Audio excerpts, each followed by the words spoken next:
আল্লাহ বলেছেন সূরা কিয়ামা অধ্যায় নম্বর 75 আয়াত 3 ও 4, যখন অবিশ্বাসীরা বলে যে আল্লাহ তাআলা কিভাবে আমাদের শরীরের অস্থিগুলো একত্র করতে পারবেন, যখন মারা যাব, কবর দেওয়া হলে হাড়গোড় সব আলাদা হয়ে যাবে, শেষ বিচারের দিনে আল্লাহ তাআলা কিভাবে আমাদের শরীরের হাড়গোড় আবার একত্র করবেন, আল্লাহ পবিত্র কোরআনে এর উত্তর দিয়েছেন। তাদের বলো, আল্লাহ যে শুধু অস্থিগুলো একত্র করবেন তা নয়, তিনি একেবারে সঠিকভাবে একত্র করবেন তোমাদের আঙ্গুলের অগ্রভাগকে। এই কথা দিয়ে কোরআন কি বোঝাচ্ছে? আল্লাহ যে শুধু অস্থি একত্র করবেন তা নয়, তিনি একেবারে সঠিকভাবে একত্র করবেন তোমাদের আঙ্গুলের অগ্রভাগকে। 1880 সালে স্যার ফ্রান্সিস গোল্ড আঙ্গুলের ছাপের নিয়ম আবিষ্কার করেন। তিনি বলেছিলেন যে একজন মানুষের হাতের ছাপের সাথে আরেকজনের ছাপ কখনোই মিলবে না।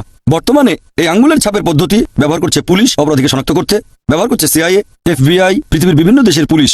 এটা পবিত্র কোরআন বলেছে 1400 বছর আগে। ফ্রান্সিস বেকন খুবই বিখ্যাত একজন দার্শনিক, তিনি বলেছেন বিজ্ঞান সম্পর্কে সামান্য জ্ঞান একজন মানুষকে করে তোলে নাস্তিক, তবে বিজ্ঞান সম্পর্কে বেশি জানলে মানুষ এক সর্বশক্তিমান ঈশ্বরকে বিশ্বাস করবে। সেজন্য বর্তমানের বিজ্ঞানীরা ঈশ্বরের ধারণাকে বাতিল করছে না, ঈশ্বরের প্রতিমূর্তিকে বাতিল করছেন। লা ইলাহা ইল্লাল্লাহ, আল্লাহ ব্যতীত কোনো উপাস্য নেই।